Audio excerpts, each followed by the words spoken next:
Long before COVID-19's pandemic ever came to be, Toronto was hit hard by another deadly disease, SARS. And it was 17 years ago today that the city played host to this historic moment, a benefit concert headlined by the Rolling Stones. 17 years ago this very day, and I was there, Ginella. Yeah, I mean, I'm looking at those pictures, and I guess back then we didn't worry about people being up close in tight spaces in large crowds. I mean, oh my this goodness. is an aerial shot, and I remember it like literally just stepping over. There were people absolutely everywhere. Ginella, they think about 500,000 people showed up, and that made it the biggest outdoor ticketed event in Canadian history and one of the biggest in the world. You know, you had Justin Timberlake playing in the afternoon. The crowd didn't like him. I remember this.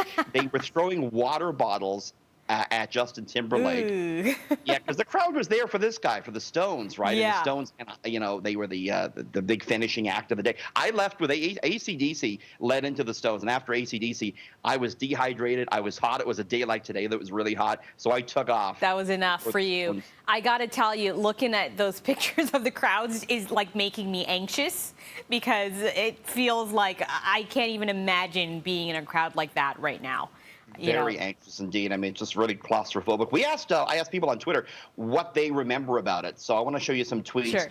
Brandon tweeted me, and he says, I was there. Russian AC/DC blew the incredibly overrated Rolling Stones out of the water. Wasn't even close. There's a hot take.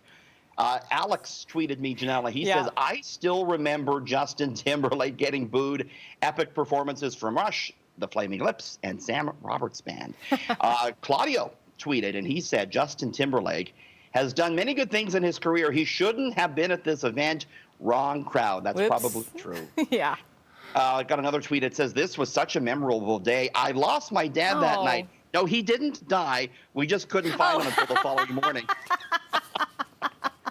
It was easy to lose people. You know, we didn't all have cell phones. Not everyone had cell phones. It was just kind of the beginning of cell phones around that time. Exactly. And finally, Joni says, once the virus dies down, we need to celebrate that moment. I say let's do a city news concert, she says. How long do you think it'll be before people feel comfortable to be in a space like that again? Or maybe there are folks who are just craving, concerts. I know our producer Brandon had to cancel his concert tour this summer, so he's sad about it. Maybe he'd want to see something like this. If we do a city news concert, I think we know who's going to get the water bottles hurled at them. It's this guy. All right, moving on to sports. The Blue Jays will be calling Buffalo home this season after the Canadian government stopped the team from hosting games here in Toronto. And they found a way to bring some fans along with them for the ride. The Blue Jays are selling you the opportunity to put your cardboard cutout in the stands in Buffalo. A picture of you on a cardboard cutout. They'll put it in the seats in Buffalo. Ginella, it's $60. A portion of that goes to the Jays Care Foundation, and they will mail you your cutout after the season, Ginella. I did it. I signed up. Did you? Yeah. And awesome. I thought, I signed you up as well. Can we take a look? There we are. We're in Buffalo, Ginella.